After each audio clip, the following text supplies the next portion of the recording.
Hey everybody, it's Seth again. Just decided to jump right into it today and do the next chapter in Jonah. Chapter will be chapter 2, just to keep things moving. I was gonna wait maybe a week till my next one, but I really like making these recordings, and it's a way to minister and get my thoughts out. It's pretty therapeutic to me. Enjoying a watermelon popsicle. I don't know if you can see or not. It's pretty bright. It's pretty tasty. It's got watermelon on top and green apple flavor at the bottom. Pretty hot day out. So let's just go right into it, and I'll read it and we'll reflect, and then I'll tell you a little bit about how my day's been. Jonah chapter 2 comes to mind. I got this Bible from Hobby Lobby. It's a great Bible, very artistic. Has gold leaf on the edges. Pretty nice. It's got the thumb index on the side. That's kind of like how my dad's was way back in the day. Okay, Jonah chapter 2. Then Jonah prayed unto the Lord his God out of the fish's belly, and said, I cried by reason of mine affliction unto the Lord, and he heard me out of the belly of hell, cried I. Out of the belly of hell cried I, and thou heardest my voice. For thou hadst cast me into the deep, in the midst of the seas, and the floods compassed me about. All my billows and thy waves passed over me. Then I said, I am cast out of thy sight, yet I will look again toward thy holy temple. The waters compassed me about, even to the soul. The depth closed me about. The weeds were wrapped around my head. I went down to the bottoms of the mountains. The earth with her bars was about me forever. Yet hast thou brought up my life from corruption, O Lord my God. Then my soul fainted within me. I remembered the Lord, and my prayer came in unto thee, to thine holy temple. But they that observe lying vanities forsake their own mercy. But I will sacrifice unto thee with the voice of thanksgiving. I will pay that I have vowed. Salvation is of the Lord. And the Lord spake unto the fish, and it vomited out Jonah upon the land. Here ends chapter 2. Sounds like it's a prayer of Jonah. Prayer of what stood out to me. First, I would ask you to think about what stood out to you. What stood out to me was the verse, they that observe lying vanities forsake their own mercy. Think about it. Sometimes the help that comes to us, we don't always take to it. Try to avoid the help for one reason or another. We don't always want the help because we want to continue doing what we're doing.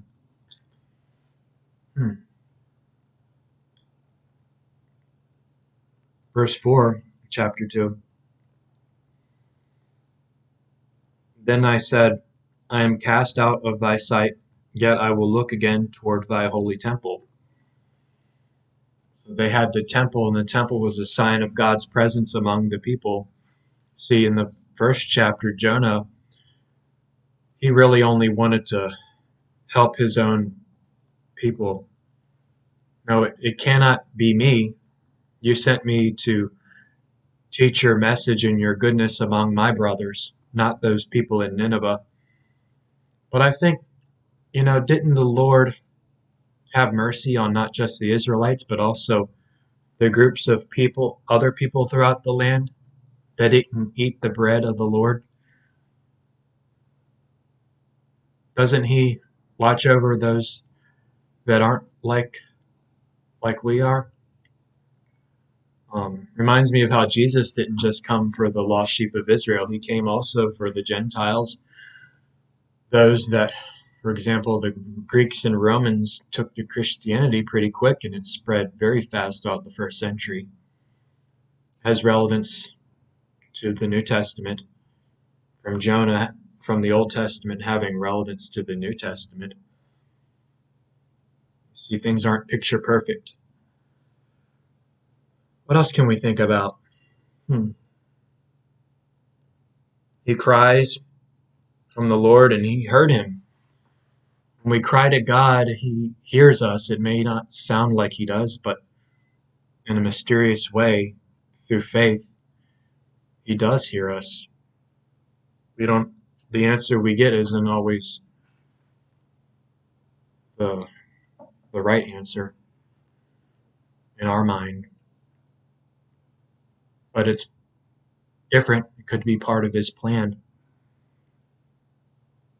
But I will sacrifice unto thee with the voice of thanksgiving. The voice of thanksgiving. I will pay that I have vowed.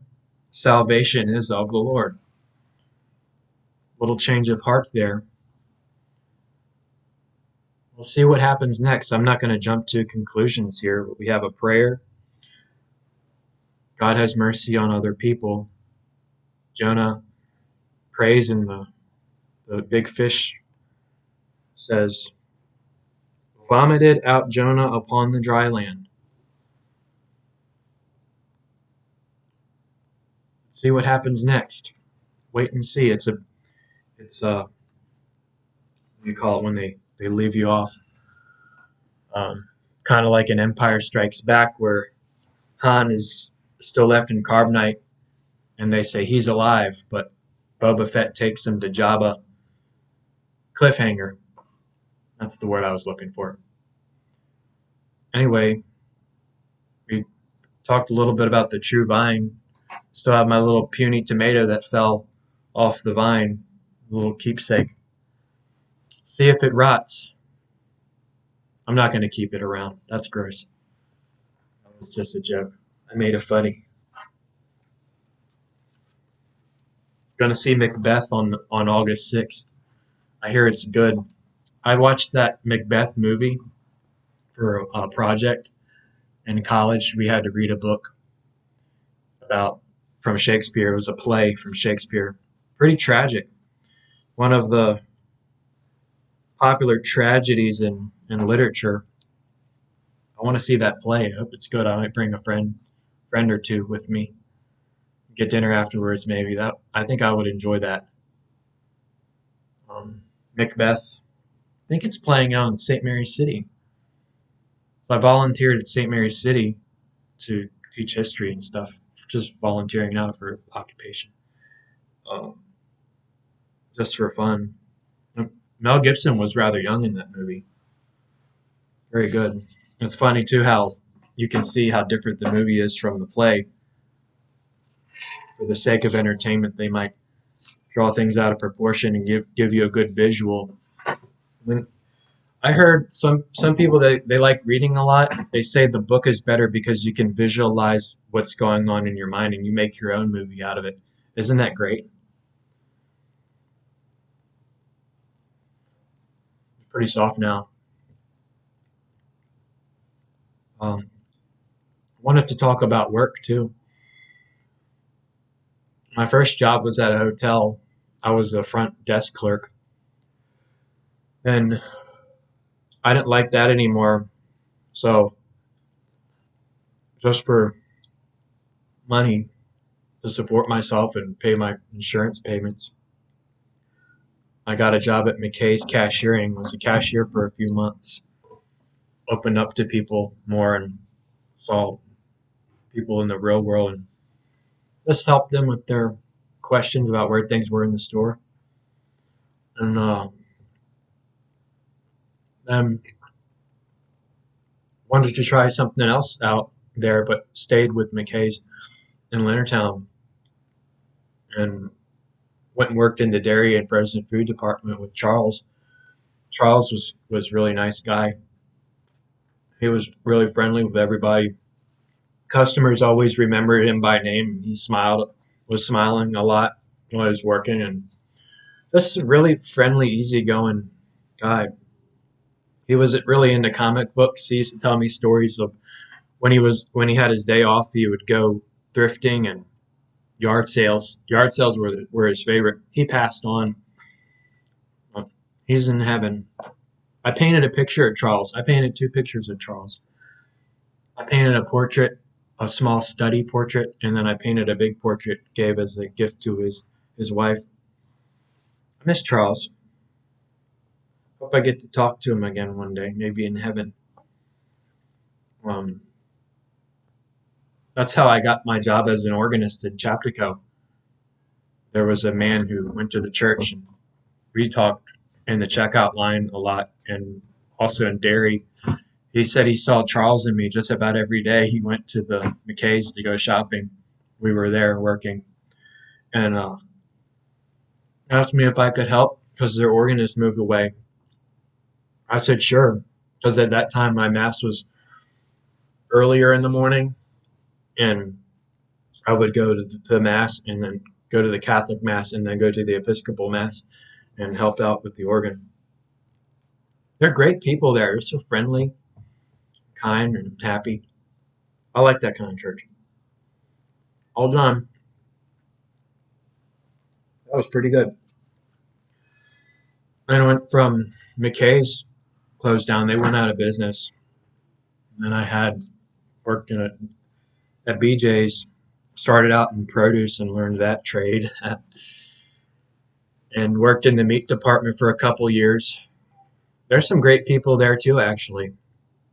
Made friends with one of the meat cutters. We see movies once in a while.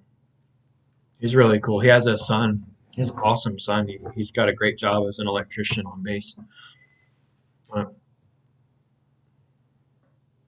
Dave even left BJ's. He's working somewhere else now.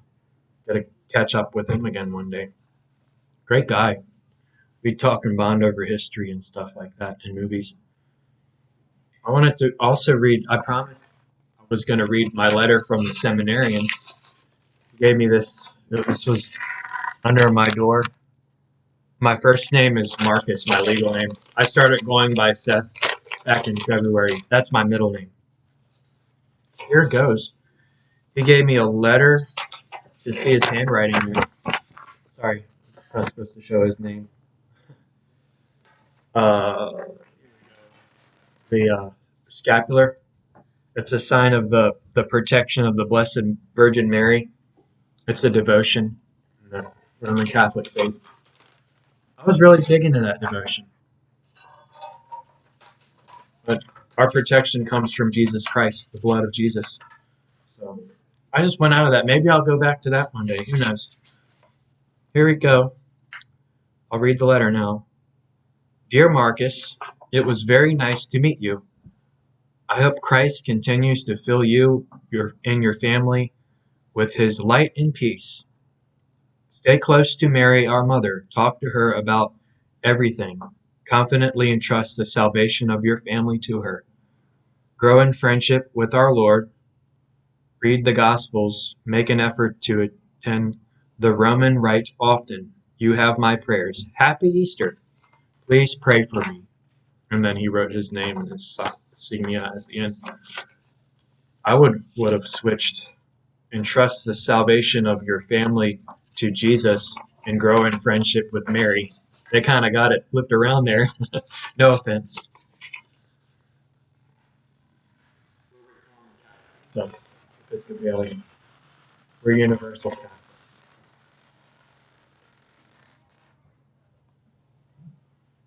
Looking forward to church tomorrow. If I were to mention one thing about it, my favorite thing about it would be that my ministry playing the organ and receiving Holy Communion there with my fellow Christians.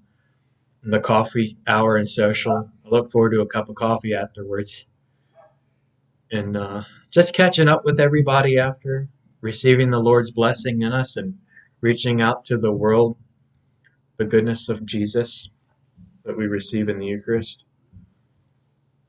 The mission field, they call it. There's a sign at the the end of the church driveway. You're entering the mission field where we encounter Christ with others. And I really feel like I'm me when I'm there. I was going to talk about my day today. I had a terrible headache last night. I was feeling very sick. I'm going to get a checkup soon. See what's going on with that. I've had a really throbbing headache. Um, Maybe just from not drinking enough coffee. It was really hot too yesterday. I was outside in that heat. That could have been symptoms of being out in the heat. And today, I got well again and decided to do some playing. I wanted to visit my grandma's grave. Haven't done that in a while. I enjoyed doing that. I was really close with my grandma. She was a Christian too. She helped me when I was a kid learn about the stories of Jesus. And at Dollar Tree, where I picked up my grandma's flowers, ran into an old coworker of mine. I worked with him at McKay's, Dana. He's super funny. Uh, he was talking to me about history and his motorcycles. It's good to see a familiar friend, familiar face you haven't seen in a while. He was working at McKay's, then Shoppers, then Dollar Tree. Uh, Good to catch up with him. I've been talked to him in a couple years. And then went to lunch. Gotta love those steak and cheese subs. Been really digging those steak and cheese subs over at Jerry's. Sat there and just enjoyed myself. Had lunch. Uh, Not a bad price too. And in today's economy, gotta save money. Went to my friend Bill's. He's like my best friend. He has an organ in his house. He's retired. He lets me go and practice anytime I want it. It's closer than the church. My church is 30 minutes away. His house is 15 minutes the other way in town. What did I practice? Practiced the March Militaire by Schubert. And you should listen to it. It's a great piece. Really vibrant and upbeat. I might play that as a postlude tomorrow. Attempt to play Schubert. It's classical. And the Skater's Waltz. Really beautiful piece. Kind of reminds me of Christmas. A waltz is a 3-time bum bum ba bum bum ba. You know what a waltz is. Well, that's all I have for you today. Hope you have a great day. Take care. We'll read the chapter 3 of Jonah in the next segment. Bye now.